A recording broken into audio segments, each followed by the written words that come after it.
Bijouterie Santia, mi-vide Voulamène, Galerie Arena Antanmen, box 15, si box 37. Batimax vous présente Cyberbike. Faites du sport en vous amusant. Cyberbike est compatible avec votre console Wii ou PS3. Disponible de suite chez Batimax Andahar. Matezatol manolotranao ireo entana azo antoka sy mora indrindra ho aminy. Tôle ondulé, galvabac, tuile siam, amin'ny loko sy rehefa izay tiavanao azy. Matezatol ho amin'ny fanorenana maharitra sy mateza amin'ny vidiny tena mirary. 12 taona mihoatra ve ianao? Maniry ianao vaksiny miaro amin'ny coronavirus? Aza misalasala azy manatona avy hatrany ireo toerana voatokana anaovana vaksiny. Maimay paony, tsy antery ary an-tsitrapo ny fanaovana vaksiny. 5G Batelma, des actualités uniques, dynamiques et renversantes dans le JT.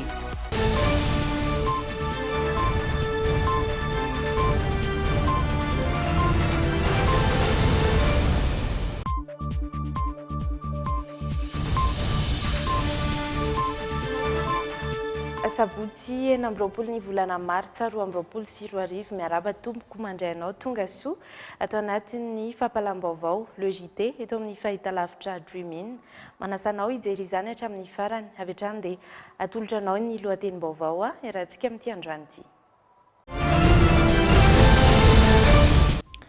Manoloana ny fitarainan'ireo mpisehatra amin'ny fizahantany avy amin'ireo faritra rehetra manerana ny Madagasikara dia nanambarany ampitondrateny gouvernement taomaly fa isan'ny tapaka tao anatin'ny filakevitry ny ministra manokana nataony alakamisy teo fa tsy ho elintsony dia hisokatra ho amina kompania mpitaterana hafa ny sistany. Mitaky ny anesorana ny ben'ny tanàna Antananarivo ny fikambanan'ireo taksi eto Andrenivohitra milaza iroso amin'ny fitokoana be izy ireo raha toka tsy foanany komina ao anatin'ny fepotona napetrany ny taksi moto. Ny tombony isan'ireo olona vaovao voamarina fa mitondra ny tsimok'aretina Covid-19 eto Madagasikara raha ny tarehimarika voaray androany misaraka amin'ny 20 ireo tranga vaovao.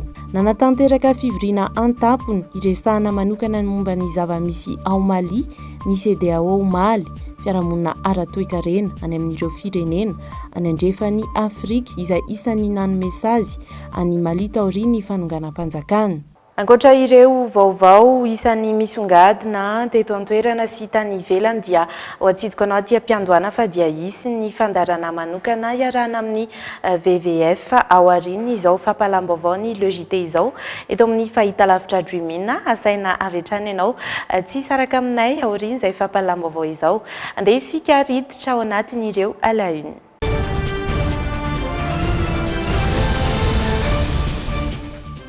Mitohy hatrany ny fitarainana sy antso voataon'ireo mpisehatra eo amin'ny fizahantany eto Madagasikara ny amin'ny tokony hamahana ireo sidina rehetra manerana ny nosy raha toka isan'ny fepetra noraisina taoriny 10 martsa lasa teo ao anatin'izay fisokafany sistany izay ny famelana afa-tsy kompania mpitaterana anabakabaka vitsivitsy hiasa eto amintsika sy ampitoy ny anivelany ihany koa araka ny tapaka tao anatin'ny filakevitry ny ministra manokana izay nitanterana ny alakamisy lasa teo raha ny tatitra nataony mpitondrateny gouvernement taomaly tao anatina fandaharana iray teo anivon'ny fahitalavim-panjakana dia fantatra ry izao fa dia tsy ho ela intsony dia hanokatra izay sidina ho an'ireo kompania hafa izay ny fitondram-panjakana malagasy andeha ho tatery ny rina hafa ny irso amin'ny rindrantsary ny misy Razafinjatovo ny andindiny izay vaovao izay. Nikaiky avokoa ireo rehetra voakasika ny fikantonan'ny sistany nandritry ny 3 taona izay fasahirana nagoavana no iainana izy ireo amin'izao. Nanjary ny babitrosa zany ankamaroan ireo mpivarotra miandrandra ny mpizahantany raha ny fitarainana nataon'izy ireo. Efa mialefa ankehitriny ny varanaretina eto amintsika ka nangataka ny anokafana ny sehatry ny fizahantany amin'izay ireo rehetra voakasika mba ahafahany mamery ny indray ny fitadiavany izay tapaka nandritra ny fotoana maro izay. Mafy aloha ilay 3 taona izay natsaka kely tena mafy satria ny mpizahatany tena fototry ny tena asanay. Raha vao tsy misy ireo mpizahatany ireo dia nanany tsisy ninina izay eto an-tsena. Ireo no tena fototry ny tena fitadiavanay vola ireo. Tegna sahirana tsisy ohatr'izany ny fiainana ny tsisy mpizahatany izay. Dia ny olona angalana entana koa satria zany zay aminanjy ireo magnano crédit. hoe maka alonga dia avy akeo magnefa dia nefa le tonga takezana le entana karaha ataoko zao vao nalaka entana herinandro za na tonga entana valeur betsaka be misy herinandro za dia igny tonga dia tapaka hoe ahava le aretina dia tapaka le fizahantany. Be loatra ny sakatsakana tsy afahan'ny mpizahatany hiditra eto Madagasikara raha ny nambaran'ireo mpandraharaha. Antsoantso nataon'izy ireo ny hamerenana tsy kelikely ny fitadiavany satria tsy mahavelony intsony ny asan-tselika nataon'izy ireo tao anatin'izay 3 taona izay. Marobe ny fangatahana nataon'izy ireo ny amin'ny anamorana ny fidirana eto Madagasikara. Andrasana ny isokafan'ny sehatry ny fizahantany amin'ny ity taona 2024 ity ho iatran'izy ireo. Voalohany indrindra aloha dia mikaikaiky ireo olona tia ho tonga aty Madagasikara amin'ny alafosan'ny billet d'avion makaty Madagasikara. Ny antony dia satria vitsy ireo kompania avela miditra eto amin'izao fotoana izao anankitelo fotsiny kanefa mbola marobe ireo kompania izay mpivezivezy talohan'izao confinement zao teto Madagasikara amin'ny andro fotsiny zany hoe ahoana ny fepetra raisin'ny fanjakana.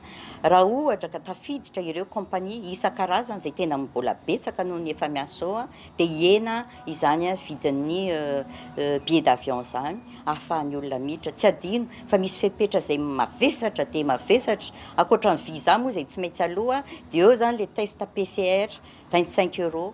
Dia eo koa le tsy maintsy andehanan'ilay olona manao quarantaine na 2 andro any amin'ny hôtely izay efa voatondro mialoha ary tsy adino fa alohan'ny hiverenana koa ange mbola misy ihany koa ny fepetra ny PCR alohan'ny iondranany. Kompania mpitaterana miisa 3 ihany hatreto no nahazo alalana hiasa nanomboka ny 5 Martsa lasa teo. Fotoana izay natokana isokafan'ny lanitry gasikara taorian'ny fikatoanany sistany noho ny valana aretina Covid-19. Araka ny tapaka tao amin'ny filan-kevitry ny minisitra manokana ny alakamisy lasa teo dia isy kompania mpitaterana hafa afaka hiasa eto amintsika afaka fotoana fohy raha ny nambaran'ny mpitondra tenin'ny governemanta tao anatin'ny fandarana iray tao amin'ny fahitalavim-panjakana. Mbola andrasana kosa amin'izao ny daty anatanterahina izany. Nanatanteraka etsika tamin'ity androany ity ny FTAR na ny fikambanan'ireo mpitondra taxi eto Antananarivo renivohitra. Matsiaro tena ho ataon'ny fiadidina ny tanàna Antananarivo Ankilabao izy ireo amin'ny fanatanterahana ireo fampanantenana nomena mba ahafahan'izy ireo mivelatra eo amin'ny asa fitateram-bahoaka. Anisan'izany ny famoahany be ny tanàna ny didy izay manafoana ny parking ho an'ny taxi. Mbola fangatahana tsy voavalin'ny komina Antananarivo renivohitra hatramin'izao ihany koa izy ireo ny fampiatona ireo taxi moto manimba ny asa fitediavana ireo fiarakaretsaka no mbola tsy manara-dalàna ary mety ampirongatra ny tsy fandriampahalemana sy ny lozam-pifamoivoizana ihany koa ireo taxi moto ireo. Ho iatrany ny faneho-kevitra nataon'izy ireo mivontrona eo anivon'izay FTAR izay mitakiny hanesorana hatrany ny ben'ny tanàna Antananarivo sy ny taxi moto ity fikambanan'ireo mpitondra taxi eto Antananarivo ity. Aina Rabarso sy Stéphane Rakotomalala no mitondra ny Antsipriana. Iroso amin'ny fitokonam-be ny FTAR fikambanan'ny mpitondra taxi eto Antananarivo renivohitra raha tsy misy fandraisana andraikitra avy amin'ny komina mahakasika ny taxi moto. Manome ultimatum 12 andro izy ireo hiandrasana valiteny mahakasika izay taxi moto izay. Fangatahana izay efa ela no ny andrasana tamin'ny ben'ny tanàna ny anafoanana izany saingy mbola tsy nahita ambaliny hatramin'izao hoy izy ireo. Noho izany dia manome ultimatum 12 andro zay hiandro valiteny avy amin'ny ben'ny tanàna Antananarivo sy amin'ny filoham-pirenena raha tsy misy zany dia iroso ao anatin'ny fitokonam-be zay. Mangataka anao zany zay ben'ny tanàna nametra-pialana ianao satria zay zavatra etaeta izay zao.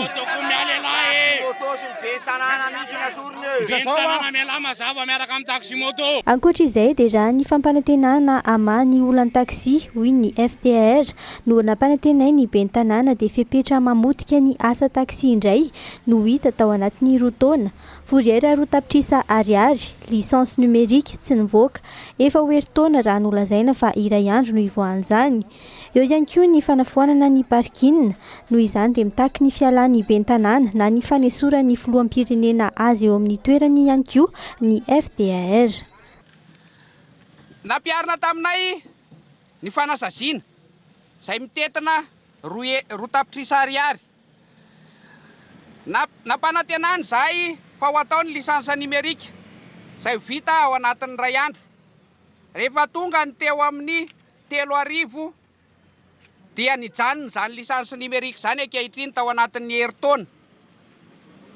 Taratasy kely izay tsy fantatra, tsisy soratra lisansa, tsisy soratra inona izay hoentinay miasa.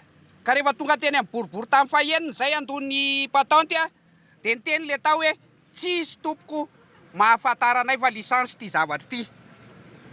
Entina mantonany ao amin'ny fitondrany zany.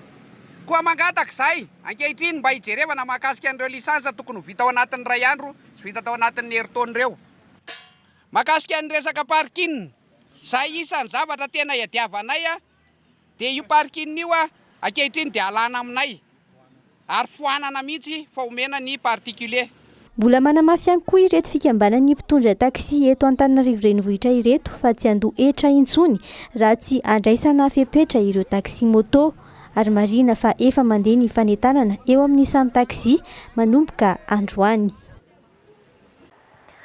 Mandroso hatrany fanomanana ny fiatrehana ny JMJ andian'ny 10 izay ho tanterahana eto Madagasikara ary atao ho tanterahana manokana ny andrenivohitry ny faritra Vakina Karatrany, izany hoe any Antsirabe taorian'ny fivoahan'ny hira faneva entina ankalazana izay andro maneran-tany ho an'ny tanora izay dia tsara ho fantatra fa nanomboka tamin'ity androany ity ny fanodinana ny rakitsary ofisialy na ny clip izay entina anentanana amin'ity hetsika isan'ny lehibe eo anivon'ny tanora ny fiangonana katolika eto Madagasikara ity. Ny ekipan'ny ABC avy ao anatin'ny vondrona Dreamin tarihan'ny filohan'ny fikambanan'ny ARB no isan'ny miandraikitra ny fanatotosana an'izay rakitsary ny rafaneva izay efa nigadona tany Antsirabe ny ekipa ary dia tao anatin'ny fikatrohana tanteraka izy ireo raha tamin'ity androany ity ny ekipa izay tarihan'ny filohan'ny fikambanana ARB hatrany Andry Raobel. Raha tsika ary ny tatitra avy any an-toerana. Finoana sy fanabeazana anatin'ny fiomanana tanteraka indray ny JMJ Mada andian'ny 10 ny aty Antsirabe amin'izao. 10 volana eo sisa dia higadona io fotoan'ny fihaonam-be ny tanora manaraka ny finoana katolika io. Manomboka ny 30 Aogositra hatramin'ny 4 Septambra izay atao aty amin'ny renivohitry ny faritra Vakina Karatra. Tanora mihoatra ny 4 alina isa avy amin'ny Lafivalonynosy no andrasana ho tonga aty an-toerana. Anetriketrika ny lanonana, miasa mafy ny mpikarakara.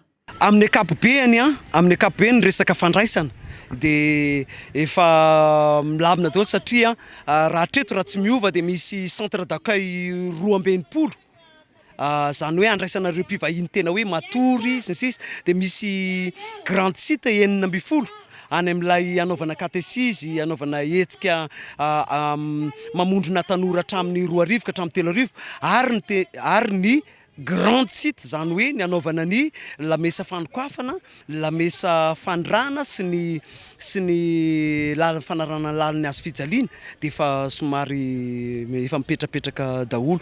Ny androany fanodinana ny horonan-tsary ny hira famantarana na ny clip officiel no natao. Ny ekipa ny vondrona BCC Dreamin no mitantsorika izany, ekipa izay tarihin'ny filoha le General Andry Raobel izay sady filohan'ny ARB ihany koa. Nandalo tetỳ an-toerana izy androany. Miaraka amin'ireto tanora reto ny tena ary mampirisika azy ireo ny amin'ny fisoratana anarana ho an'ny sasany izay mbola tsy tapa-kevitra fa zava-dehibe ho antsika tanora kristianina katolika ny fivahinianana masina atao amin'ny JMJ Madadis. Dia miaraka amin'ireto tanora reto izay mifaly ao anatin'ny hafaliana tanteraka no hanodinana izany horonan-tsary izany efa naharitra 2 andro, omaly tontolo sy androany tontolo sabotsy tontolo izany amina toerana samihafa hoentina andrisihana antsika indrindra amonjy ny JMJ Madadis. Isaky ny alahady moa aorinan'ny sorona masina mivantana alefa ny ABC dia mandeha ny ny Ile de Foix dia ao anatin'ny Ile de Foix io misy zanam-pandarana manokana na amindrominina na amin'ny ABC isan-kalahady manome fotoanantsika tanora anaraka ny vaovao rehetra momba ny JMJ mandra-pahatonga ny JMJ isan-kalahady io mandeha foana zany dia afaka arahanao zany ny vaovao sy ny fivoaran'ny vaovao mikasika ny JMJ manontolo isan-kalahady ao aorianan'ny lamesa sorona masina mivantana. Ivoaka tsy hoe la hita eny amin'ny hainao manjery ity clip officiel ny JMJ Mada andiany fahavolo ity.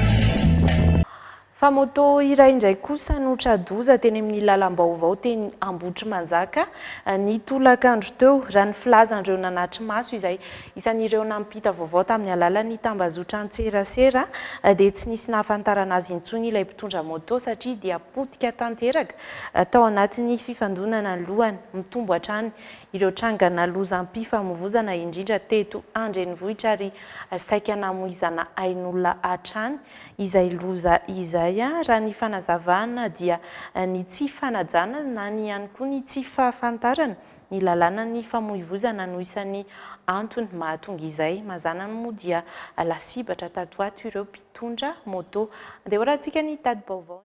Androany sabotsy tokony ho tamin'ny roa tolakandro nisy mpitondra moto nidona tamin'ny balizy ka tradoza indray teny amin'ny lalam-baovao Ambotry Manjaka.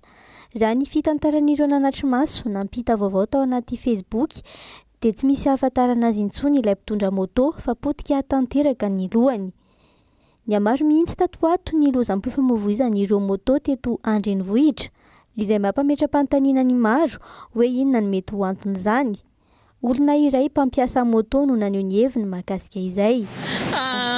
Akoatran'ilay toe-tsaina aloha zany efa veriko foana hoe mila fandeferana be ao anatin'ilay fitondrana an'ilay moto dia akoatran'izay dia fampahalalana ny lalàn'ny fifamoivozana ho an'ny rehetra izany hoe misy fanentanana maromaro tokony atao ho an'ny mpampiasa lalana tsy voatery ho an'ny mpitondra moto ihany na ho an'ny mpitondra fiara fa na ho antsika mandeha tongotra ho antsika mitondra bisikleta dia tokony betsaka ny fanentanana zany indrindra ho an'ireny voie rapide ireny. Nanomboka 17 ans mitondra moto dia 34 ans zao mbola mitondra moto mbola zéro accident zéro égratignure tsy mbola nandona olona mbola tsy nenjera fa arak'izay ny teneniko izay hoe misy fandeferana toe-tsaina mandefitra be ao anatin'ilay izy dia ny zavatra hitako hoe miaina ao anaty fiarahamonina marary isika izany hoe betsaka ny tsy mahalala ny tokony ataony betsaka ny miaina ao anaty rari-tsaina dia mandeha eny tsy mahafantatra ny tokony ataony mepitapita fahatany eny ny zazakely koa misy koa tonga dia mepita koa misy koa ohatra ireo hoe tena tsy mahalala mihitsiny dia tena hoe ianao zany izay mahafantatra no mila misaina sy mandefitra ao anatin'ilay izy. Tsikaritra ihany koa fa ny polisy no tena atahorany ankamaroany ireo mpampiasa lalana fa tsy tena manaraka akory ny lalàn'ny fifamoivozana. Voadifin'ireo mpitandro filaminana araka izany dia samy manao izay tiany atao avy hatrany na ny kodiaran-droa na ny fiara indrindra ihany koa ireo mpandeha tongotra. Tokony hisy araka izany ny fanatsarana sy fanamafisana ny fanajana ny lalàn'ny fifamoivozana eto amintsika satria raha bangona tokana dia izany no anisany antony mahatonga ny lozam-pifamoivozana mateti-pitranga. Le fizarantsika an'ilay lalana hoe ny trottoir an'ny mpivarotra sa an'ny tomobile sa an'ny moto dia ny arabe ho an'ny tomobile sa ho an'ny sarety sa ho an'ny kalesa fa tokony fidy amin'izay zany tsika hoe efa ty amin'ny 21e siècle dia mba rehefa tomobile dia tomobile fa ohatrany mba mahafinaritra koa ny mijery an'ilay olona mitarika sarety miaraka amin'ny Android ho aiza ary tsika. Dia tongotra zany efa mba misy aloha ilay tomobile ho arahan'ilay polisy nationale ihany dia aloha ilay polisy municipale mba manaraka ny mpandeha tongotra dia mba mifampifesy mifanoro eto tsika. Efa avahana ilay hoe eto mepita ohatrany vitsy manaraka na tonga dia mandeha amin'izao fotsiny. Efa lasa matetika koa zao ny olona voadona anatina passage zébré. Raha tsy ahivina ny antontanisa mahakasika ny lozam-pifamoivoizana nivoaka tamin'iny herinandro iny ny volana desambra hatramin'ny volana martsa anakaty misy 220 ny lozam-pifamoivoizana niseho naharatrana sy namoizana ain'olona ny 9 amin'ireo dia naharatrana olona avokoa ary ny 12 namoizana ain'olona mihitsy ka ny 13 amin'izany mpitondra moto avokoa. Ny tombony isan'ireo olona vaovao marina fa mitondra ny tsimok'aretina Covid-19 eto Madagasikara raha ny tarehimarika voaray tao anatin'ny herinandro misy 120 ireo tranga vaovao ireo. Saika tao anatin'ny faritra Analamanga avokoa no nahitana izany satria dia ny 70 tamin'ireo 20 mahery ireo dia teto Analamanga avokoa no nahitana azy. Raha ny tsikatra dia ny hena nisan'ireo olona sitrana taoriny nanarany ny fitsaboana raha toka misa 4 ireo namony ainy tao anatin'izay. Misa 720 sy 3,000 ireo olona natao fitiliana nandritra ny herinandro mahakasika ny valaretina Covid-19 nanomboka ny 7 hatramin'ny 15 martsa lasa teo teto Madagasikara. Fantatra tao anatin'izay fa 120 ny olona vao marina fa mitondra indray ity tsimok'aretina ity. Isa izay nahitana fiakarana mihoatra tamin'ny tapabolana raha ny antontanisana avoaka ny ministera ny fahasalamam-bahoaka. Misy 5 tamin'ireo mararina naraka fitsaboana no sitrana. Izany hoe latsaka raha oharina tamin'ny teo aloha. 7 amin'ireo marary mbola manaraka fitsaboana kosa no atahorana ny toe-pahasalamana na mampiseho ny forme grave.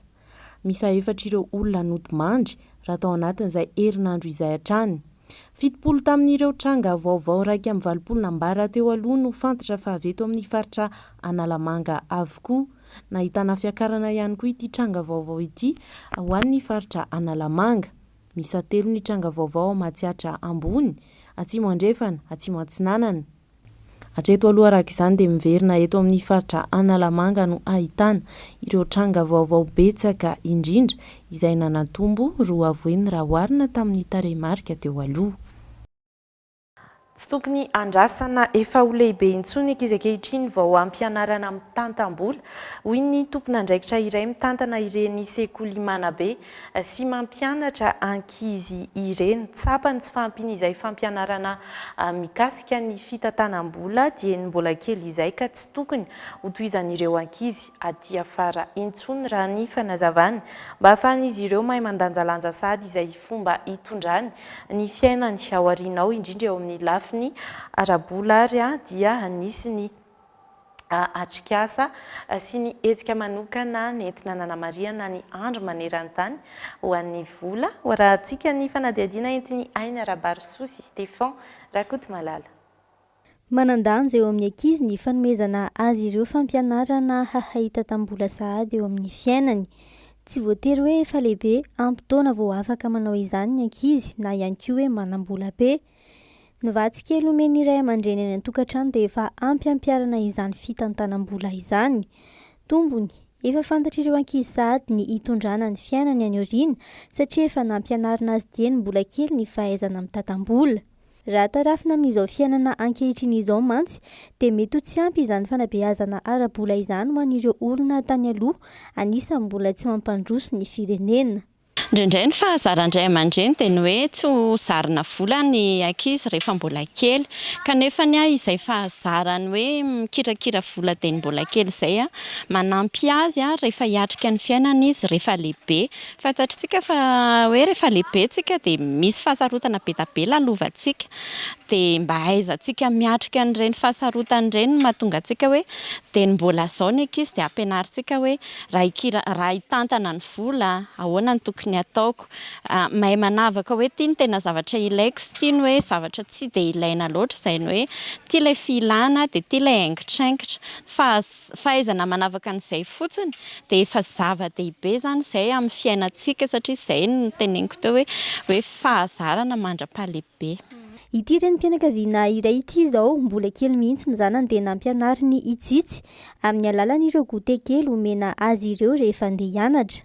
sady nahitana fiovana tamin'ny fiainana lafy ny arabola tao an-tokantrano izany no nahafahan'ireo ankizy na ango na vola ny hividianany zavatra ho azy manokana tsy nialany ny volan'ny ray aman-dreny intsony.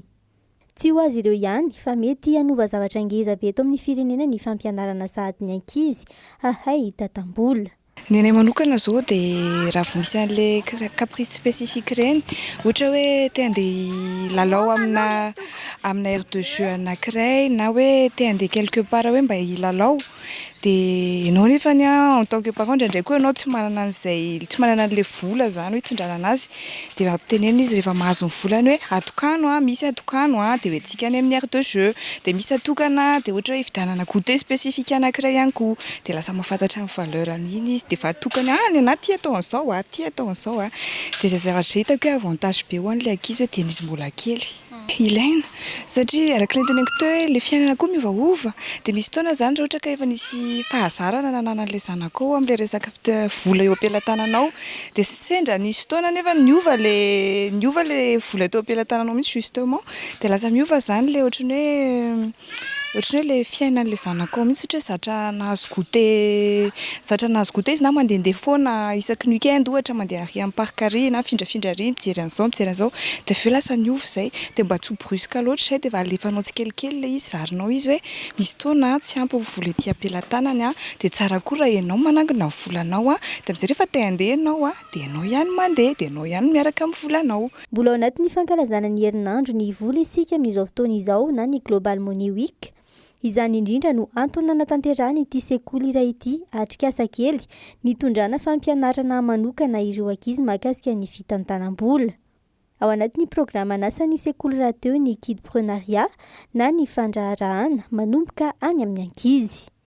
Efa azo tsapain-tanana tato anatin'ny 20 taona farany famatoran'ireo vehivavy amina toerana nasehatra izay omena tantanin'izy ireo. Misy amin'izy ireo no mbola mahomby kokoa mihoatra ny lehilahy tsy hijanona intsony.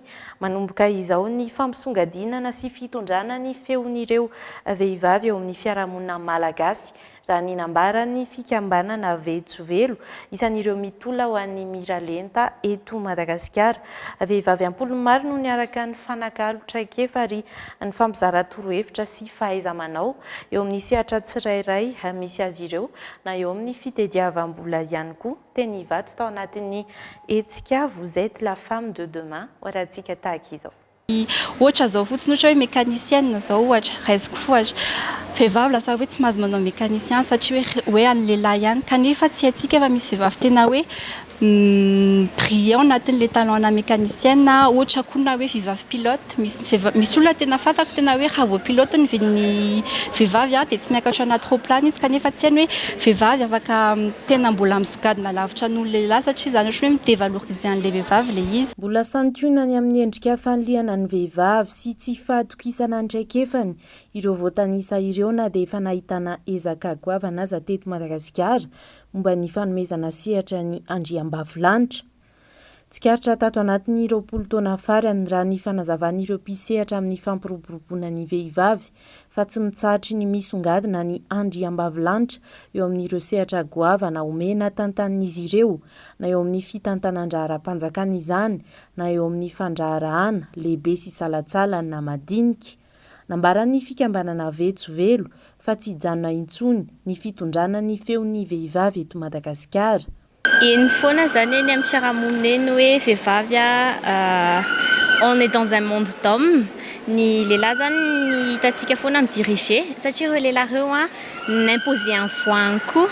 Hatramin'izay zany zareo n'imposer un voix hoe zao tsika dia amin'izao génération zao zany asina iny égalité le izy dia imposena koa zany ny feon'ny vehivavy eto amin'ny société dia imposer ny feo iny dia amin'izay lasa chaîne le izy dia be dia be koa amin'izay ny vehivavy manaraka an'iny chaîne iny.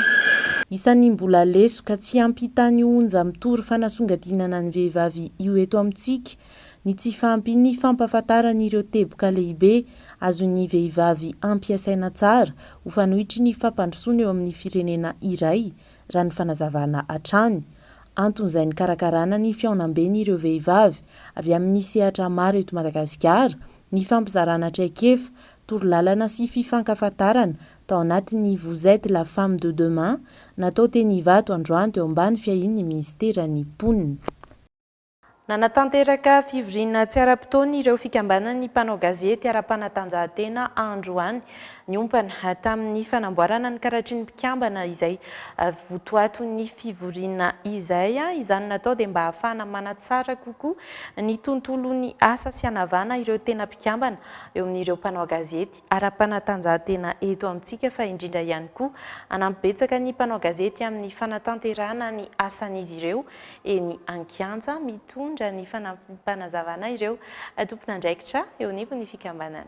Ny nanaovana adi-hevitra nanapahana ny firosoana amin'ny fanamboarana ny karatry ny mpikambana izavy no afaka mikambana inavy ny tota taratasy ilaina ary dia efa iroso tsy ho ela amin'izay fanamboarana ny karatra izay rehefa feno ny tota taratasy ary izy io dia ao anatin'ny tababolana no andraisana ny fisoratana anarana ho an'ireo izay anao ny andiany voalohany amin'izay karatra izay ary tababolana eo no entina anotana ny karatra ary dia isan'ny tombontsoa lehibe iny ho an'ny mpikambana afahana manototosa ny asa satria dia efa misy ny fampiresana amin'ireo mpikarakara ny hetsika ara-panatanjahantena sy ireo federasiona moa zany anamorana ny fafahana manototosa ny asa ary indrindra afahana manavaka ihany koa iza no tena mpikambana marina ao anatin'ity sehatra asa ity.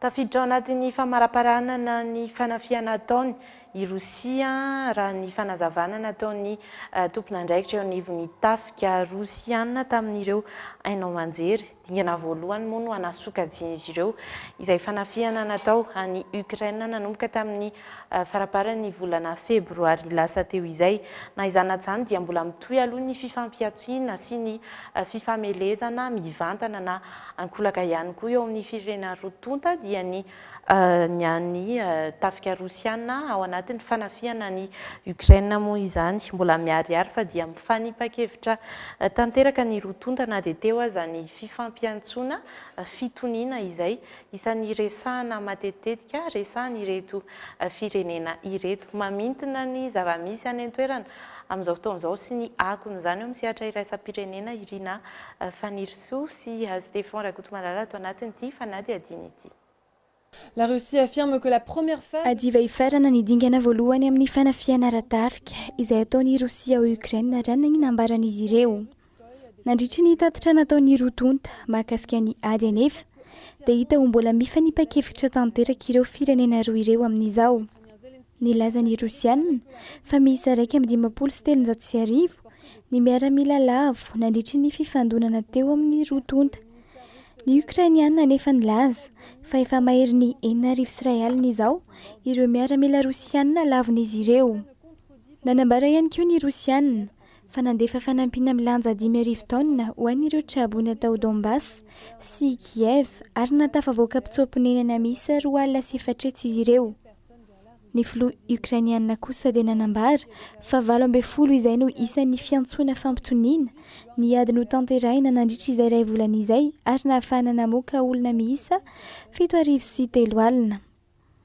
Hita taratra amin'izao fa mbola mifanipakevitra tanteraka ireto firenena roa ireto. Mbola mitohy ny ady na eny an-tsehatra izany na eny amin'ny serasera.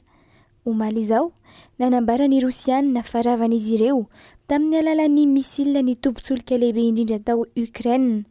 Na dia mbola tsy nanamary ny otrangio aza ny Ukrainiana dia hita misy doro-trano lehibe any an-toerana amin'izao fotoana izao. Manofana tanora maro ho matianina eo amin'ny tontolon'ny asa ny Smart Center amin'ny alalan'ny karazam-piofanana atolotra izy ireo. Ankoatra ny fiofana dia maro be ihany koa ny tombotsoa izay mety ho sitrahan'ireo mpianatra ao amin'ity ivitoeram-pampiofanana ity no kendrena irary sy ho takatry ny besiny maro ny saram-piofanana izay ataon'izy ireo. Rahantsika ao anatin'izao fanadihadiana dokavatra izao ary ireo tsara ho fantatra makasika izany. Marobe ireo karazam-piofanana azo arahina ao amin'ny Smart Center. Natao indrindra ho an'ireo tanora mivelatra eo amin'ny tontolon'ny asa izany. Matianina avokoa ireo mpampiofana ary efa miara-miasa amina orinasa fatandazany Smart Center mba hanamora ny fanaovana andranasa sy ny fitadiavana asa ho an'ireo tanora aorian'ny fiofanana. Manampy betsaka ny tanora amin'ny torolalana amin'ny asa ho ataony ihany koa ny Smart Center. Smart Center moa zany dia centre de formation polyvalente. Amin'ny polyvalente anazy zay dia misy karazana formation maro zany fa misy mizara anankitelo le izy, zany hoe formation académique ohatra hoe langue, informatique, call center, de misy formation professionnelle ohatra hoe community management, leadership et développement, de misy koa formation métier, esthétique et coiffure ohatra, mécanique moto, élevage, etc. De ireo mpampiofana ireo zany dia efa mpampiofana tena manana traikefa fa indrindra vonina anampy ary anohana ny ankizy amin'ny asa rehetra izay ataony satria à l'issue d'une formation raha ohatra hoe tsika zao miteny hoe call center à l'issue d'une formation dia misy stage proposé anao ary misy fiaraha-miasa avy hatrany amin'ny entreprise mety ho tonga dia embaucher ilay mpianatra. Isan'ireo teboka lehibe imasoan'ny Smart Center ny fanofanana ny tanora anana fasahiana eo amin'ny fidirana amin'ny sehatry ny asa. Ankoatra ny lalam-piofanana izay safidian'ny mpianatra dia tombontsoa maro lafy ihany koa no sitrahan'izy ireo raha ny fanazavana. Natao sahaza ny rehetra nefa ny saram-piofanana ao amin'ny Smart Center. De raha ohatra ianao zao hoe manao français dia tsy ny diplôme Smart Center ihany no azo fa exigenay mihitsy le mpianatra hanao examen amin'ny alliance mba afaka manao DELFA sy DALF toy izay koa raha mianatra allemand dia manao examen amin'ny CGM ary zareo avy eo.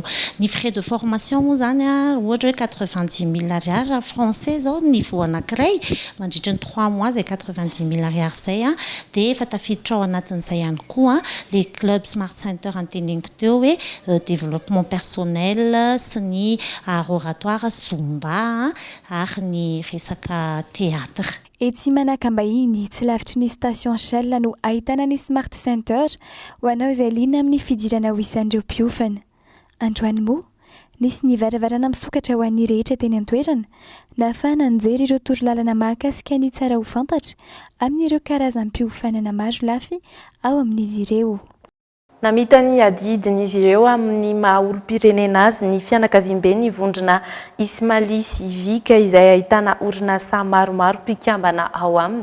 Raha tsy laza afa-tsy ny PAMF na ny première agence de microfinance mahery ny 500 izy ireo no tonga teny Ambohimangarova tamin'ity sabotsy ity nanatanteraka ny fambolekazo zanakazo mahery ny 2 no natsatoka sy novolena tao anatin'izay. Isan'ireo resy lahatra amin'ny fikajiana ny tontolo iainana ny fandaranasa Ismaili Civique sy ny vondrona misy ny vovonana Aga Khan Development toy ny isa taona dia manaja ny foto-kevitra ijoroany amin'ny fanajana izay toe-karena maitso sy ny fampandrosoana maritra izay ny fianakaviam-be misy azy ireo tamin'ny alalan'ny fambolekazo. Olona manodidina ny 500 ny tonga nanatanteraka izany teny Ambomanga androany.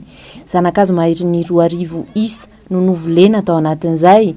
Ho an'ny Ismaili Civique dia fihetsika mitory amin'ny fampiroboroboana ny maha-olona isan'ireo andraikitra sahaniny izao fandraisana anjara amin'ny fambolekazo izao. Et qui participent ensemble à une vision cohérente de développement ici dans la région, à la fois pour éviter l'érosion.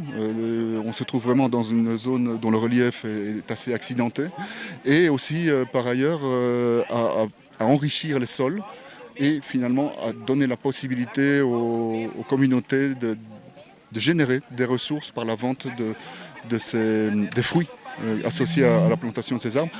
Arbres aussi qui protègent les cultures maraîchères et de rentes qui ont été produites dans cette région au cours des dernières années. Une fondation Aga Khan efa miasa andavataona zany amin'ity faritra ty aty amin'ny Fokotany ity satria misy programme be da be zany amin'ny fivoarany fiainan'ny tantsaha zay efa ataony zareo.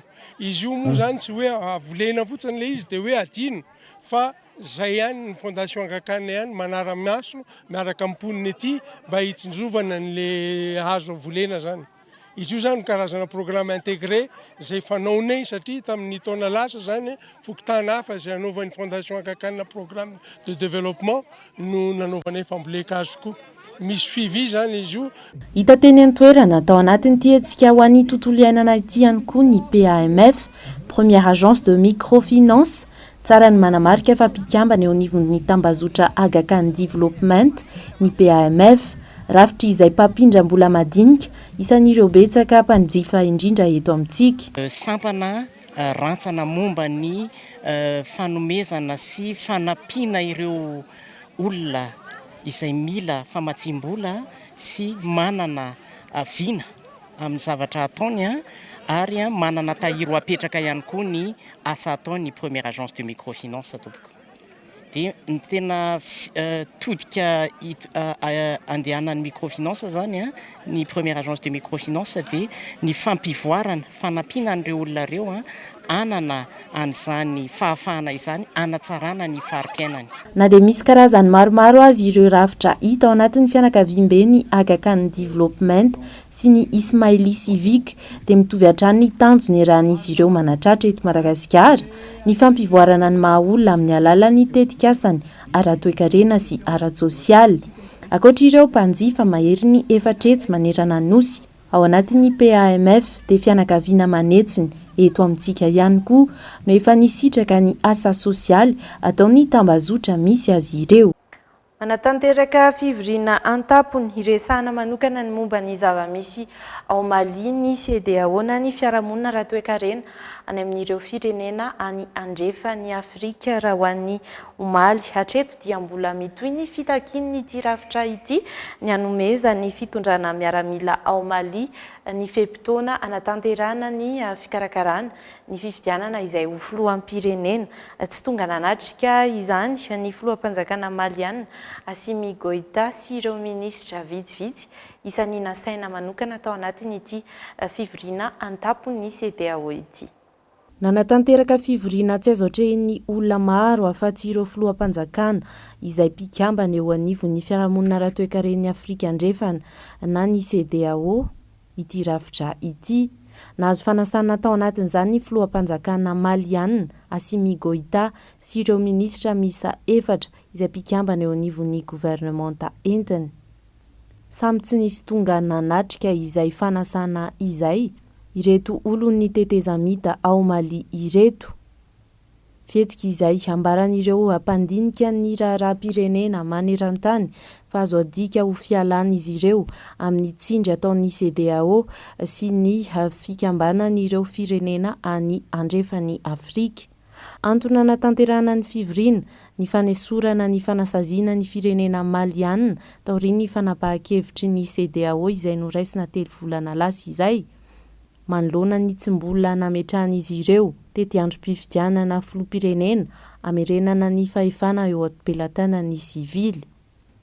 Isan'ireo efa nanambara kosa nefa ny vondrona ara-toekarena sy ara-bolan'ny Afrika andrefana na ny UMOA fa tsy rary ny fametrahana ny fanameloana ity firenena maliana ity izay raha ny nambaran'izy ireo dia efa mitoka-monina tanteraka angatahan'ny UMOA araka izany ny fanesorana io sazy io.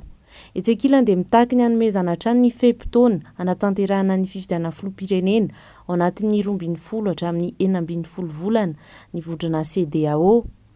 Hatreto araka izany dia mbola tsy mikasa anaisotra izay sazy izay ity rafitra ity raha toka tsy mivoaka io tety andro io. Ratsevina dia isan'ireo efa nandefa ny solotenany tao Mali ifampidinika sy ifandresy lahatra ny amin'izay tokony hamoana tety androm-pifidianana takiny sehatra iraisam-pirenena izay ny CEDEAO saingy tsy nisy vokany izany ary nodimaina ireo delegasiona. Tokony ho voaresaka mandritra ity fivoriana izay tanterahan'ny CEDEAO manokana ity ihany koa ny momba ny Guinée sy ny ao Burkina Faso, firenena izay isan'ireo firenena ty Afrika nahitana fanonganam-panjakana. Mialohan'ny ifarana tanteraka toy ny mahazatra dia ho atsidiko anao ato anatin'ity sary manaraka ity ny vinavinany mety ho toetoetry ny andro ny tontolo andro ny Rampitso alahady 17 Martsa.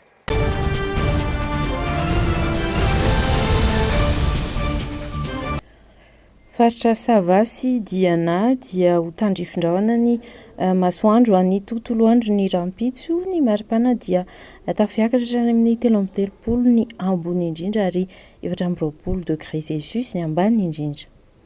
Ho an'ny faritra any amin'ny ilany andrefany Madagasikara dia ho avy ny orana ho an'ny Sofia sy ny faritra Betsiboka toraka izany ihany koa ny ao Melaky sy ny ao Boeny amin'ny ankapobeny zany dia ho avy izay rotsakorana izay rampitso. Ny maripana dia ambony indrindra ny ao Mahajanga 4:30 degré Celsius raha hidina hatrany amin'ny 4:20 degré Celsius izany.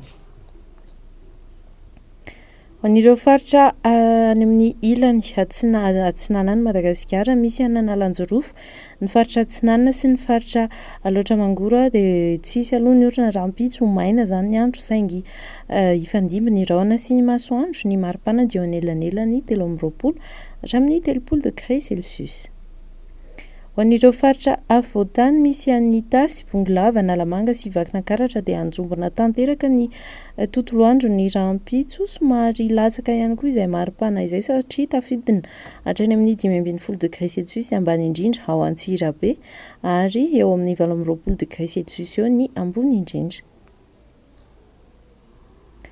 Tsy dia ifanalavitra amin'izay ihany ny ankabetsahan'ireo faritra any amin'ny ilany atsimo atsinanana ny Madagasikara toy ny any Vatovavy-Fitovonany, ny any Matsitra Ambony, ny Orombe sy Morony Mania aloha zany dia ho maloka tanteraka izay andro rampitso izay hahazo masoandro ihany any atsimo atsinanana saingy ho avy ihany koa nefa ny orana eo anelanelany 7:20 hatramin'ny 30 degré Celsius ny maripana ny toerana. Faritra farany dia ny any amin'ny ilany atsimo andrefana, ny any Menabe, ny any Androy, ny any atsimo andrefana sy ny faritra Anosy dia ifandimby ny rahona sy ny masoandro any tontolo andro ny rampitso afana ihany koa ny andro satria 13:30 degré Celsius ny ambony indrindra raha 20 degré Celsius ny ambany indrindra. Mifarana hatreo ny fotoanako aminao androany azadonona ny fandarana manokana iarahana amin'ny VVF aoriana izao fampalam-baovao ny Le JT izao mitohy ihany koa aorian'izay ireo fandarana efa faranao isaky ny sabotsy eto amin'ny fahitalavitra Dreamin mametraka ny veloma mandrapitafa amin'ny manaraka indray veloma tompoko.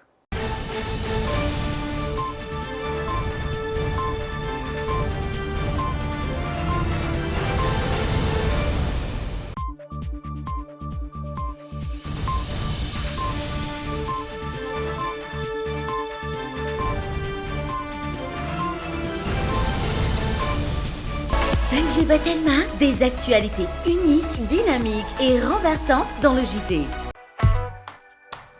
Bijouterie Santia, mi-vide Voulamène, Galerie Arena Antanmen, box 15, si box 37. Matezatol manolotra anao ireo entana azo antoka sy mora indrindra ho aminy tôle ondulé, galvabac, tuile siam amin'ny loko sy rehefa izay tiavanao azy. Matezatol ho amin'ny fanorenana maharitra sy mateza amin'ny vidiny tena mirary. 20 taona mihoatra ve ianao? Maniry ianao vaksiny miaro amin'ny coronavirus? Aza misalasala azy manatona avy hatrany ireo toerana voatokana anaovana vaksiny. Maimaimpona tsy antery ary antsitrapony fanaovana vaksiny. Greaves Power, les groupes électrogènes numéro 1 en Inde depuis 1859, dotés de moteurs et alternateurs robustes. Disponible uniquement chez Batimax ou sur le site web www.batimax-mata.com.